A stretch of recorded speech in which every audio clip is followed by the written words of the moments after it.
로마서 6장 3절에서 11절까지 말씀 한 절씩 교독하시겠습니다.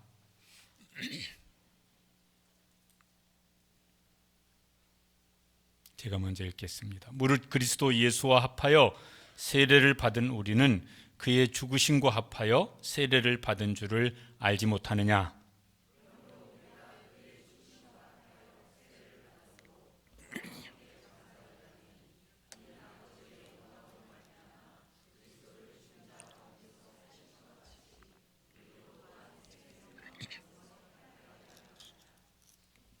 만일 우리가 그의 죽으심과 같은 모양으로 연합한 자가 되었으면 또한 그의 부활과 같은 모양으로 연합한 자도 되리라.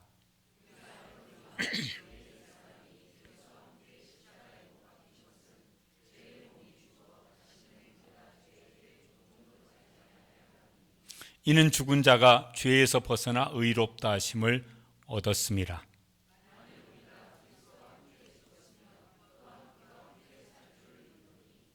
이는 그리스도께서 죽은 자 가운데서 살아나셨음에 다시 죽지 아니하시고 사망이 다시 그를 주장하지 못할 줄을 알미로라.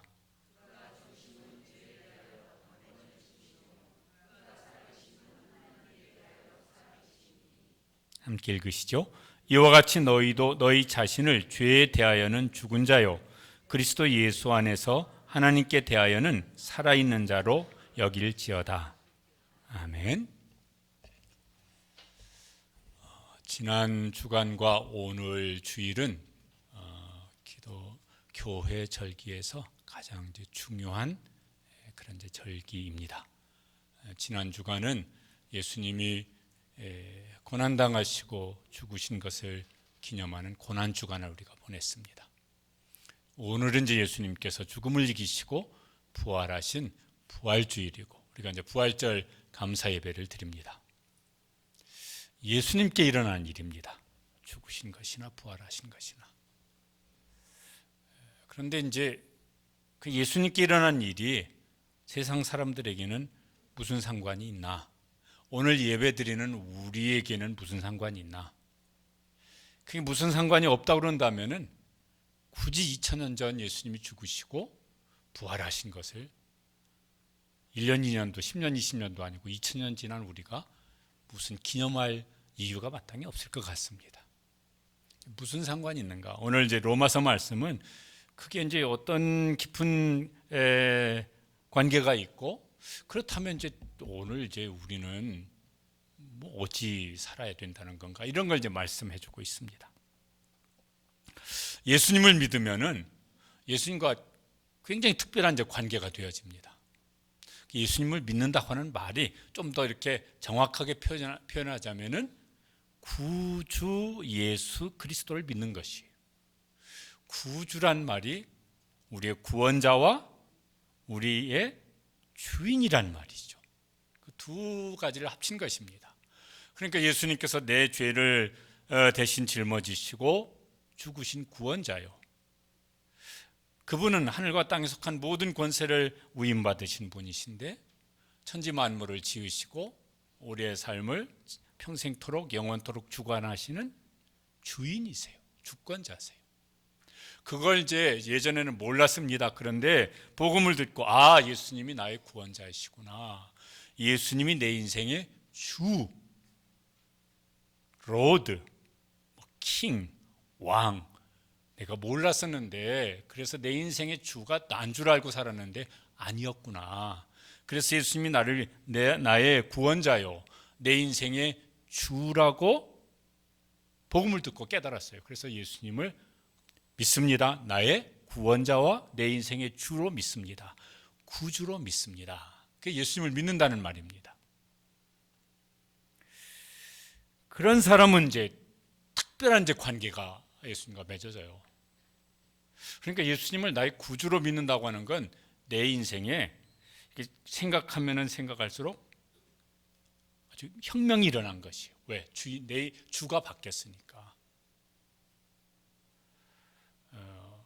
이게 뭘 빗댈 수가 있을까? 하여튼 내 인감도장 예수님께로 넘어간 거예요. 그냥 저는 이제 그건 잘 모르고 이제 그냥 이 교회 나와서 예배를 드립니다. 그러면은 앞으로 이제 그렇게 믿어지는 은혜를 주시기를 바라지만은 아직은 예수님을 안 믿는 겁니다. 혹 직분이 막 있다 하더라도 예수님이 내 인생의 구주이십니다를 인정하지 않는다면 예수님 아직 안 믿는 겁니다. 예수님을 믿는다고 하는 것은요, 내 인생에 굉장한 일이 일어난 것이고, 또 그 굉장한 일이 저는 아직 그런 믿음이 없습니다. 그러면은 굉장한 은혜예요. 굉장한 사건인데 굉장한 은혜로운 사건입니다. 이 사건이 우리에게 일어나게 되시기를 주님의 이름으로 축복합니다.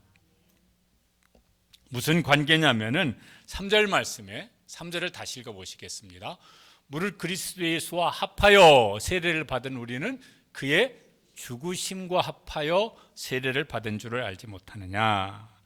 예수님을 믿는 사람은 예수 그리스도의 죽으심과 합해진 사람이다. 연합한 사람이다. 하나님이 그렇게 하셨어요. 하나님이 구주 예수 그리스도를 믿는 사람은 연합시켜 놓으셨어요. 뭐에? 예수 그리스도의 죽으심에 연합시켜 놓으셨어요. 그래서 성경에는 예수님을 믿는 우리와의 관계를 말을 할 때 예수님을 뭐라고 말하냐면은 머리라고 말씀하시고, 우리 교회 그 속에 내가 들어가 있죠. 나는 뭐라고요? 머리에 몸이라. 이게 연결돼 있어요. 생명으로 연결돼 있습니다. 여기까지 머리, 여기까지. 그래서 따로따로가 아니라 이거는 따로 떼어놓고는 설명을 할 수 없는 한 몸이 된 것입니다. 하나님께서 예수 그리스도를 믿는 사람을 예수님과 한 몸으로 연결시켜 주신 것입니다. 그걸 이제 우리가 인격적으로 반응을 하면서 이제 살아가야 되는 것이죠. 예수님의 죽으심과도 그렇게 이제 연결이 된 것이다. 연합이 된 것이다. 성경이 이제 예수님과 우리의 관계를 좀 다르게 말을 하는 것 중에, 예수님은 신랑이시고 교회 그 속에 내가 들어가 있어요. 교회는 누구라? 신부라. 여러분, 성경에서 한 몸이라고 말하는 게 두 공동체가 있습니다. 하나는 뭐예요? 교회예요. 그리스도와 교회가 한 몸이다. 또 하나는 누가 한 몸이다? 부부가 결혼해서 남편과 아내가 한 몸이다. 그거와 같이 한 몸이라고 말씀을 하시는 것입니다.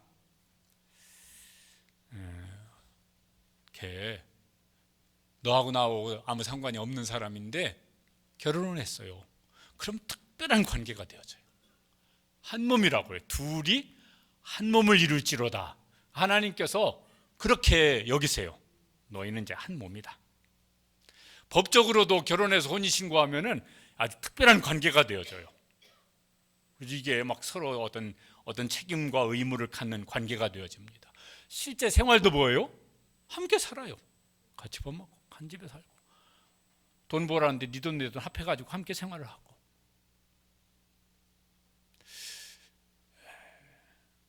그래서 성경에 예수님과 하나가 된 연합되어지는 것, 그거를요 부부가 연합되어지는 것에 빗대어서 에베소서 5장에 보면 설명을 합니다.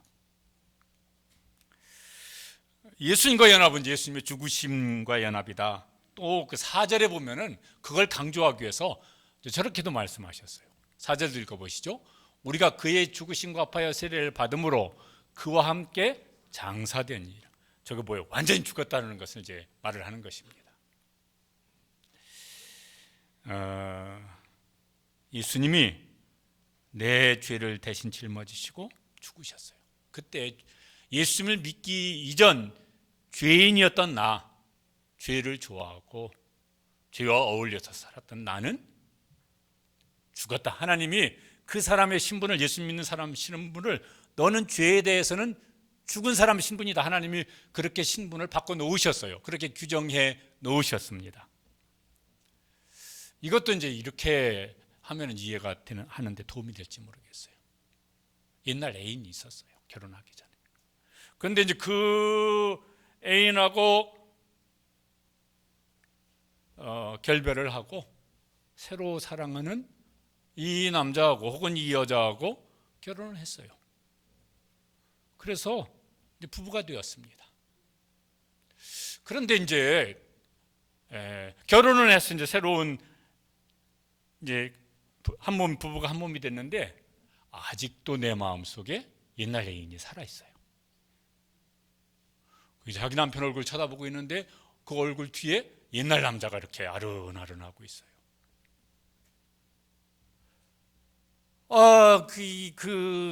옛날 애인이었던 여자에 대한 그리움이 막 자기 아내보다 더 커져요. 괜찮겠습니까? 아이, 그러면 어때? 그래도 내가 저녁에는 집에 들어오잖아. 괜찮은 겁니까? 이거 위험한 거예요. 언제 그 부부 관계가 무너질지 몰라요. 안 괜찮은 거야.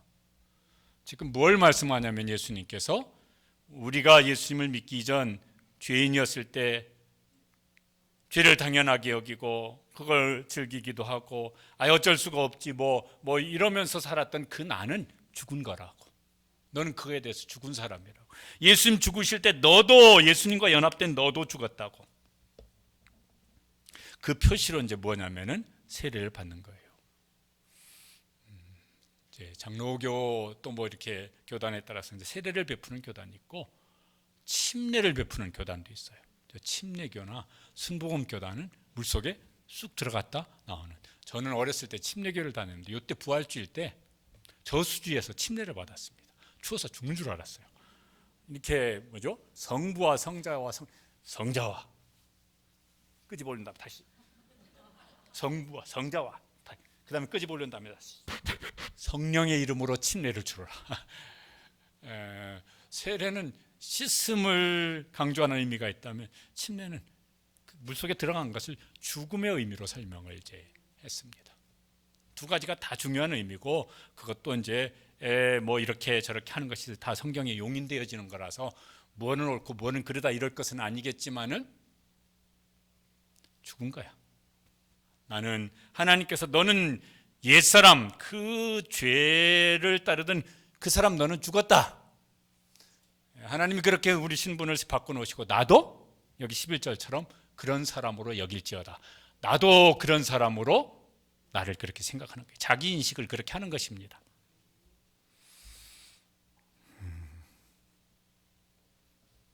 그런 이제 그런 의미로 이제 세례를 받은 거예요. 결혼도 뭐죠? 그냥 둘이 이렇게 살아도 되는데 사람들 다 불러 모아놓고 알만한 사람 다 불러 모아놓고 결혼식을 합니다. 그 속에 뭐예요? 남자는 어떤 여자도 나한테 이제 건드리지 마라. 나한테는 이 여자가 내 아내다 한 몸이다. 아내 입장에서는 어떤 남자도 나한테 찝쩍거리지 말아라. 나는 이 사람의 아내다 한 몸이다. 그거를요 사람들 앞에 드러내는 것이에요.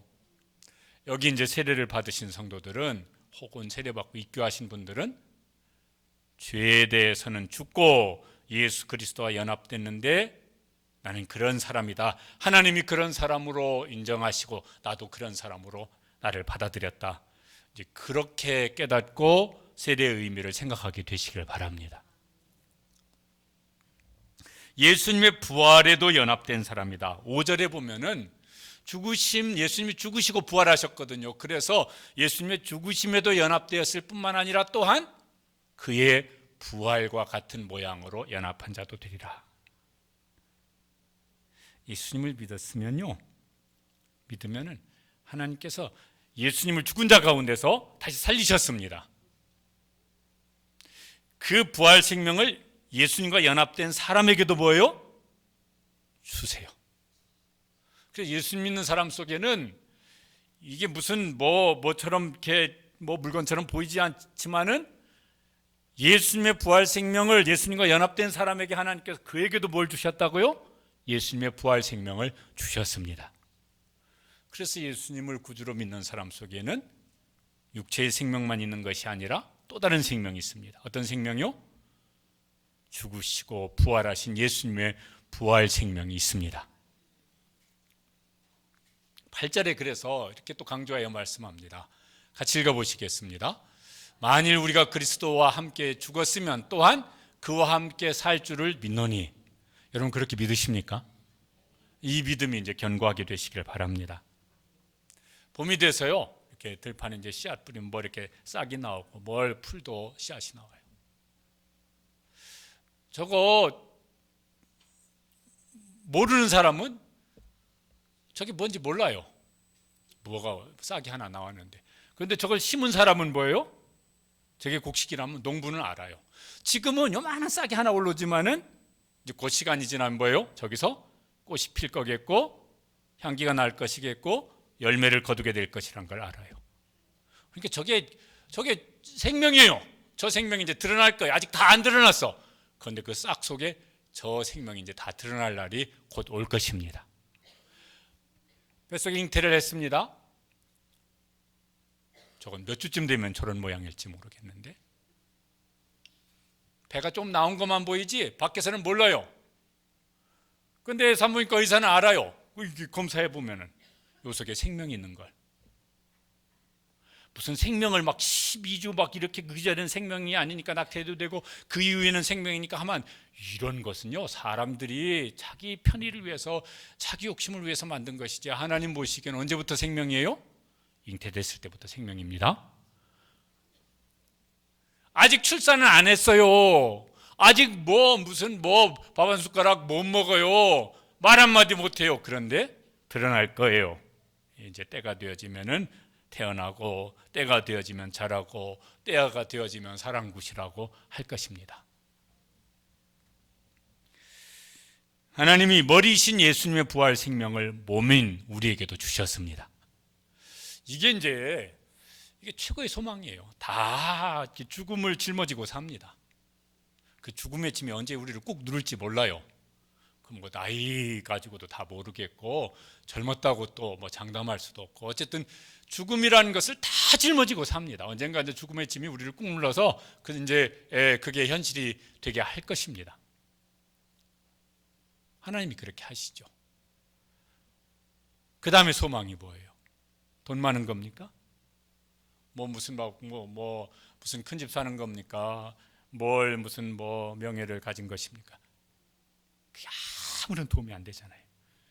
죽음의 짐이 우리를 누를 때 그게 아무런 도움이 안 되어져요. 힘이 안 되어져요. 그때 유일한 힘은 죽으시고 부활하신 예수님의 부활 생명이 있는 사람은 그 죽음을 뚫고 영원히 살게 될 줄로 믿습니다. 그래서 우리가 이제 우리 행복한 전도축제 이제 시작하고 다음 주부터 이제 할 텐데 그래서 이걸 전해줘야 돼. 사람들이 알지도 못해. 알려고 하지도 않아. 죽으면 끝이지. 아닌 우리는 알고 있으니까. 그래서 이 부활 생명을 우리가 누리면서 전할 수 있는 부활의 증인이 될 수 있게 되시기를 바랍니다. 언제 이 부활 생명인지 그럼 온전히 드러날까? 요한일서 3장 2절에 보면은 그때라고 말씀하세요. 그가 나타나시면 언제죠? 예수님 재림하실 때예요. 그럼 우리가 그와 같을 줄을 아는 것은 주님께서 부활하신 그리고 영광스러운 모습인데 우리를 부활하신 예수님과 같은 모습으로 변화시켜 주실 것이라고. 그게 이제 어떨지는 다 이제 상상도 안 되어집니다. 신학교 다닐 때 젊었을 때 그 가르치던 그 교수님 아이가 하여튼 10살인가 11살인가 이제 죽었어요. 이제 이 교수님이 그 다음 주 설교를 하면서 이제 아들 장례식 치른 걸 얘기를 하시면서 묘비에다가 이렇게 써놨다고 말씀하신 게 지금도 기억이 납니다. 이름은 기억이 안 나고 누구야? 부활의 날 아침에 여기서 만나자. 그렇게 써놓으셨다고. 그러면서요, 그 소망 때문에 이제 마음이 이렇게 많이 힘들겠지만은 굳이 이렇게 슬픈 기색 안 내시고 이렇게 이제 견뎌 나가시더라고요. 그 목사님이 한 달 전쯤에 이제 소천하셨어요. 아마 천국에서 만났을 거예요. 예수님 재림하시는 날 되어지면은 우리에게 주신 그 부활 생명이 예수님의 영광스러운 모습처럼 우리도 변화되어져서 영원히 그 영광스러운 모습으로 영원한 생명으로 살 것입니다. 이걸 말해줄 수 있는 데가 어디가 있습니까? 어느 용한 병원에서 용한 의사가 말을 하겠습니까? 누가 말을 하겠습니까? 예수님 외에는 다른 소망이 없어요. 이 생명에 대한 것은. 또 한 가지는 이제 그렇게 이제 예수님의 죽으심에 우리가 연합되어지고 예수님의 부활하심에 부활 생명으로 연합되어졌는데, 그렇다고 지금 하나님께서 우리를 금방 무슨 생명을 불러가셔서 천국으로 데려가시는 게 아니고, 예수님이 내일이나 오늘 재림하시면은 괜찮겠는데, 그게 아니고 이제 살아요. 얼마까지 살지 모르겠지만은 그 사는 동안에는 그럼 어떻게 살아야 되나? 이제 그걸 오늘 여기 이제 말씀을 합니다. 그냥 신앙 고백하고 그냥 이렇게 전에 살던 대로 살면 되는 거지. 뭘 새끼 먹고 그냥 이렇게 나 사는 대로 다른 사람 사는 대로 살면 되는 것이지. 그렇게 성경이 말을 하는가 그러면 아니요. 전혀 그렇게 말씀하지 않습니다. 그렇게 사는 게 아니라고 말씀하세요. 6절에 보면은 이렇게 말씀합니다. 같이 읽어보시겠습니다. 우리의 옛사람이 예수와 함께 십자가에 못 박힌 것은 죄의 몸이 죽어 다시는 죄에게 종노릇하지 아니하려 함이니. 예수님 믿기 전에 우리 나를 옛사람이라고 말을 합니다. 그 다시는 옛사람으로 살지 말라는 거예요. 왜냐하면 그 옛사람, 죄인인 나, 죄를 드러내놓고 좋아하든 은밀히 좋아하든 죄에 끌려 살던 나, 그 나는 예수님 믿을 때 예수님과 함께 십자가에 못 박혔어요. 예수님과 함께 죽었어요. 그 나는. 하나님이 너는 죄에 대해서는 죽은 사람이다. 그 옛사람 너는 죽은 사람이다. 그렇게 신분을 하나님이 바꿔놓으셨습니다. 그 옛사람 나는 죄에게 종노릇하며 사는 거예요. 죄가 원하는 대로. 어떻게 종노릇 시켰을까? 그러면은 있죠. 우리 속에 욕심을 넣어서. 욕심을 가지고 조종을 해가지고. 그래서 뭐예요? 욕심이 이제 커져서 어떻게 하게 만들고? 죄를 지게 만들고. 그래서 죄의 종노릇하며 살게 만드는 거예요. 죄의 똘마니 노릇하며 살게 만드는 거예요. 죄가 조폭 두목같이 내 삶을 쥐고 흔들고 나는 죄의 똘마니 노릇하면서 사는 거예요. 아이고, 하나님이 보시면 이건 아닌 거예요. 우리에게 부활 생명을 주신 주님께서 보시면은 이건 전혀 아니올시다예요. 어떻게 네가 죄의 똘마니 노릇하며 사냐? 이건 아닌 거예요. 그래서 그렇게 살지 말라고. 그런 나는 이미 죽었다고. 우리가 부르는 찬양 중에 십자가 그 후에 난 죽었네. 그리고 그 다음에 뭐예요? 그 생명이 내 속에, 부활 생명, 예수님의 새 생명이 내 속에 강같이 흐르네. 또 이렇게 이런 찬양도 있어요. 저 찬양 가사가 굉장히 이렇게 좀 실제적으로 마음에 와닿는 것 같아요. 같이 읽어보시죠. 주의 손에 나의 손을 포개고 또 주의 발에 나의 발을 포개어 나 주와 함께 죽고. 그런데 손만 포갤 일이 아니에요. 우리 욕심도 거기다 포개고, 때로는 좋은 말을 하면 입인데 말을 고약하게 하면 입이 아니고 주둥이라고 그래요. 입은 괜찮은데 주둥이는 여기 예수님의 십자가에다 포개서 못 박아버리고, 때로는 어떤 이기적인 욕망이든지 그런 어떤 감정이든지 그런 어떤 행동이든지 이거 거기다 포개어서 함께 죽어요. 이미 죽은 사람이니까. 그런데 그게 꿈틀대면 다시 이제 죽여야 돼요. 그래서 바울은 날마다 죽노라 이런 고백도 이제 했습니다. 왜 그래야 하냐면은 저 죄의 종노릇하면은 그 죄가 우리를 끌고 가는 이제 목적지가 있습니다. 16절에 보면은 어떻게 해요? 죄의 종으로 사망이 이르고. 어디다가 끌어다 놓으려고? 사망이 이르고. 5장 21절, 그 앞에 안 읽은 5장 21절에 보면은 죄가 사망 안에서, 죄가요 사망으로 이끌어 가려고 뭐 한다고요? 왕노릇 한다는 거예요. 그게 우리나라도 이제 마약 문제가 굉장히 심각해졌어요. 무슨 막 청소년들도 어디 이렇게 스마트폰 가지고 마약 주문하면 30분 내로 배달이 된대요. 짜장면 배달한 것보다 더 빨리 온대요. 어디에서 언젠가 이렇게 뉴스를 봤어요. 미국은 마약이 좀 더 이렇게 허용된 주들이 이제 있는가 봐요. 무슨 주라고 그러는데 그림이 좀 희미한데 저기 남자도 여자도 그냥 거의 반쯤 벗고서는 저렇게 있어요. 그리고 어떤 사람은 막 비틀거리고 막 좀비처럼 막 걸어다녀요. 지금 막 그런데 저런 거 보면 막 사진이 막 길거리에 막 저런 사람들이 막 수십 명씩 저러고 있어요. 중독이 되어지면은 그 중독된 그게 그 사람에게 왕노릇을 합니다. 처음에는 내가 좋아서 마약을 했을 거예요. 반복했더니 중독이 됐어요. 그 다음엔요, 그 마약이 뭐예요? 그 중독된 마약이 이 사람의 생각을 지배하고 육체를 지배해요. 왕노릇해요. 그러다가 어떻게 돼요? 저렇게 폐인되어지고 그러다가 죽게 만들어요. 마약보다는 덜하겠지만 술 중독. 우리 중에 혹 왕년에 중독까지는 아니지만은 나도 하면은 뭐가 꼭지가 돌아간다고 그러든가 필름이 끊긴다고 그러든가 해본 적이 있습니다. 요새는 그런 말 쓰는지 모르겠지만 옛날 그런 말들을 하시더라고. 술을 먹으면 처음에는 사람이 술을 먹고 그 다음엔 또 어떻게 해요? 어느 정도 먹으면 술이 술을 먹고 이제 그 다음엔 어떻게 된다고요? 술이 사람을 먹어버린다고.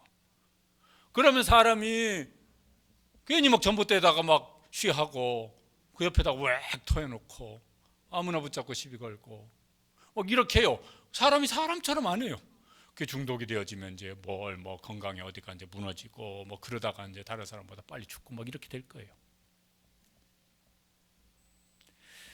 마약, 술만 그러겠습니까? 다른 것도 중독이 되어지면 그게 처음엔 내가 원해서 한 거지만 나중에는 그게 내 생각을, 내 감정을, 내 육체를 지배해서 왕노릇하다가 지금 어디에서 이제 인생 이제 무너지게 만듭니다. 그래서 죄의 종노릇하지 말라고. 그건 사망이 이렇게 만드는 것이니까. 그 결과 21절에 보면은 여기는 이렇게 말씀하세요.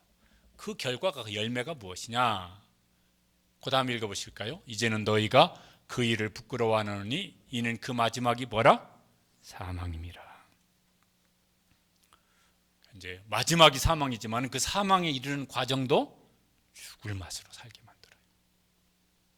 그러지 않겠습니까? 그런 거에 막 이렇게 중독되어서서 그래서 그게 왕노릇하는 사람은 사는 것도 죽을 맛이에요. 죽을 맛으로 살다가 죽어요. 그러니까 뭐예요? 죄에 종노릇하지 말아라.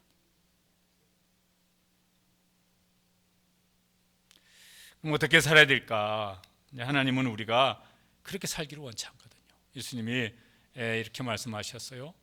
도둑이 오는 것은 도둑질하고 죽이고 멸망시키려는 것뿐이요. 내가 온 것은 그다음에 뭐라고 그러셨습니까? 생명을 얻고 더 풍성히 얻게라는 것이라. 그 생명을 누리게 하시려고 이제 살아라. 그리고 어떻게 사냐? 4절 말씀에 이렇게 말씀합니다. 같이 읽어보시겠습니다. 그리스도를 죽은 자 가운데서 살리신 것 같이 우리로 또한 새 생명 가운데서 행하게 하려 하십니다. 새 생명은 뭐예요? 부활 생명이죠. 예수님께서 우리에게 이미 주신 부활 생명으로 살게 하려고. 그 부활 생명은 뭘까? 그러면은 그 부활 생명 안에 예수님의 생명이 있습니다. 예수님의 사랑이 있고, 예수님의 겸손이 있고, 예수님의 긍휼이 있고, 예수님의 섬김이 있고, 예수님의 능력이 있고, 이게 그 속에 있는 거예요. 그 능력으로 살라고. 그 사랑의 능력으로 살고, 그 겸손의 능력으로 섬기고, 그 긍휼함으로 불쌍히 여기고, 그 예수님의 능력으로 연약한 현실들을 감당해내고, 그러면서 지금 살라고. 죄의 종노릇했어요. 죄의 종노릇하며 살지 말고. 그래서 이제 우리를 새 생명 가운데 살게 하려고. 이제는 우리는 이제 죄의 종이 아니에요. 그 죄의 종은 예수님과 함께 십자가에 못 박혔어요. 7절 말씀이 이렇게 말씀합니다. 같이 읽어보시죠. 이는 죽은 자가 죄에서 벗어나 의롭다 하심을 얻었습니다. 종이던 나는 예수님과 함께 죽었고 이젠 새로운 주가 생겼어요. 새로운 왕이 생겼어요. 누구세요? 그분 예수님이고 그분이 하나님이세요. 그래서 18절에 보면 이렇게 말씀합니다. 죄로부터 해방되어 누구에게 종이 되었느니라? 의에게 종이 되었느니라. 주가 바뀌었으니까 나는 이제 새로운 종이 된 것이죠. 22절에도 보면 이렇게 말씀합니다. 이제는 너희가 죄로부터 해방되어지고 누구의 종이 되어? 하나님께 종이 되어. 왕이 바뀌었으니까 나는 새로운 종이 된 것입니다. 그 왕은 자기 백성을 위해서 죽으시는 왕이에요. 자기 백성 살리겠다. 자기 백성을 평생 영원토록 선한 목자가 돼서 인도하시는 새로운 주이세요. 그러니까 그 주의 인도하심을 받고 그 주와 동행하며 살고 그 주가 베푸는 은혜 속에서 살라고. 아까 부른 찬양 그 다음 내용 이렇습니다. 주의 손에 내 손 포개고 주의 발에 내 발을 포개고 그 다음에는 이제 어떻게 살까? 또 주와 함께 죽고 또 주와 함께 살리라. 영원토록 주 위에 살리라. 그렇게 살면 이제 결과가 어떻게 되어질까? 22절 끝에 이렇게 되어 있습니다. 그 마지막은 뭐라? 영생이라. 또 23절에 보면은 죄의 삭슨 사망이요 하나님의 은사는 그리스도 예수 우리 주 안에 있는 뭐라? 영생이니라. 세상 떠나서 천국에서 영생을 누리겠지만 그 전에도 뭐예요? 부활 생명을 가진 사람이 그 부활 생명을 다는 하지만은 맛보며 살 수 있게 하는 거예요. 하나님의 사랑을, 예수님의 사랑을 맛보고 경험하고 누리며 살고 그분의 긍휼하심을 경험하며 살고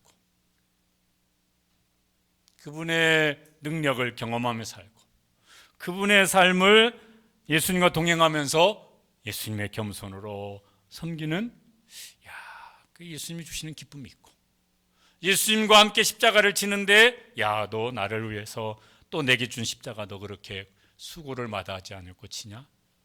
참 고맙다. 내가 너를 바라보면 얼마나 좋은지 모르겠다. 그 예수님의 기쁨이 내 속에 있어요. 그런데 고생은 하는데 마음이 기뻐요. 바울 사도가 그런 고백을 많이 했잖아요. 우리가 고생을 하는데 힘들어 죽겠다. 이놈의 언제 끝나냐?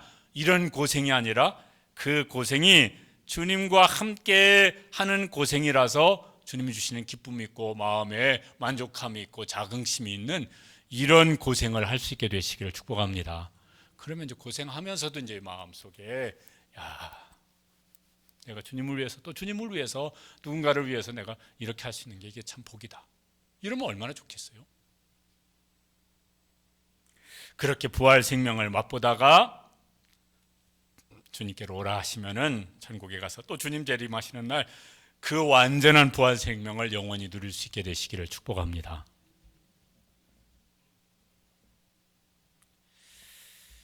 이제 이러면 안 된다고 말씀하세요. 뭐냐면은 아까 말씀드렸던 것 다시 말씀드리면 전에 좋아했던 애인하고 관계가 끝났어. 그래서 이제 새로 사랑하는 사람하고 결혼을 했어. 결혼했지만 옛날 애인이 시시때때로 주야로 여전히 좋아지네. 그래서 만나고 밥도 먹고 영화도 보고 2박 3일 여행도 갔다 오고 잠도 같이 자고 그러면 괜찮은 겁니까? 말이 안 되는 거잖아요. 어이구 뭐 그럴 수도 있지 누가 그러겠습니까? 저런 미친놈이 다 있어. 사람들 그럴 거예요. 안 괜찮은 거야. 정상이 아니야 그거는. 아니라고 말씀하세요. 부활 생명을 가진 사람은 뭐예요? 예수님과 새로운 연합이 됐습니다. 예수님의 생명으로 사는데 그래서 이제 예수님 안에서 예수님의 그 풍성한 것을 맛보기도 하고 누리기도 하고 소망하기도 하면서 주님과 동행하는 삶을 살 수 있게 되시기를 바랍니다. 그런 은혜를 사모하시고 또 어떤 것은 노력하시고 어떤 것은 우리가 의식이 그렇게 바뀌고 어떤 것은 습관이나 삶의 태도가 그렇게 바뀌기를 사모하고 은혜를 구하고 힘쓰게 되시기를 바랍니다. 그러면 이제 부활 생명으로 우리가 살다가 때가 되어지면은 주님과 함께 영원한 그 부활 생명을 완전히 누리는 이제 그런 복을 지금부터 누리기 시작하여서 영원히 누릴 수 있는 그런 부활 생명의 생명을 소유한 성도들 되시기를 주님의 이름으로 축복합니다. 기도하시겠습니다. 기도하실 때